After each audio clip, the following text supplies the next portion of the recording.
Hello again from Rome. We just finished the morning general congregation, and the discussion today really centered on how young people today are reaching out to the older generation, not just for support and wisdom, but also for interaction. Many bishops commented to me during the break that they were so pleasantly surprised by the invitation of young people that was so very pronounced in all of our exchanges, that they really do want to visit with us, sit down with us, and that we become available. Saturday, we had an opportunity to visit with young people in a ceremony and a gathering that the Holy Father presided over, in which we heard stories of young people's own struggles, but also time and again how their own interaction with church leaders has benefited their life. Of course, we in Chicago have a wonderful tradition of interaction with young people through Theology on Tap and the various gatherings, the assemblies, and also the rallies that we host in the Archdiocese.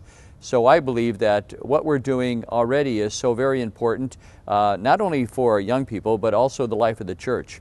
We learn so much from young people today about their own struggles, but also their gifts that they have to bring to the Church. Young people are a sign of hope for us each and every day. That is coming out very strongly in the Synod discussions that we had over these past few days, and especially today. So again, it's good to be with you from Rome, and we'll continue with these reports. God bless you all. This is Father Cameli. Once again, I want to greet you from Rome. The other day we had bright sunshine. Today it's a little rainy, but it's beautiful still. And I want to share two quick things with you about the Synod. When we look at the different churches in our own Archdiocese, but certainly here in Rome, we see a lot of old buildings.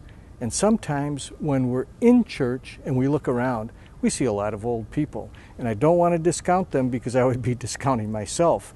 But this Synod is certainly appreciative of the experience and the wisdom of the ages and of older people, but it's also looking for something else. It's looking for that sense of the youthfulness of the Church, as Pope Francis has spoken of it. And that youthfulness of the Church is a source of creativity, imagination, taking risks, and going out into the world.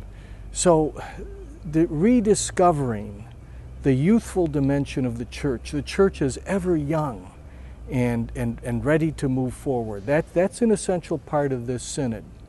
Now, second thing, and this is different, but it's important, and it's come up in the Instrumentum Laboris, the working document, and that's about social media.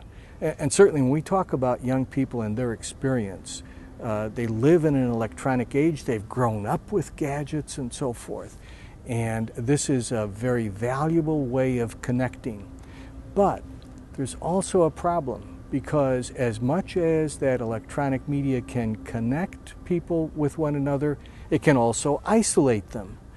And there really is a need for young people to learn how to encounter in a living and true way each other and others as well in this world.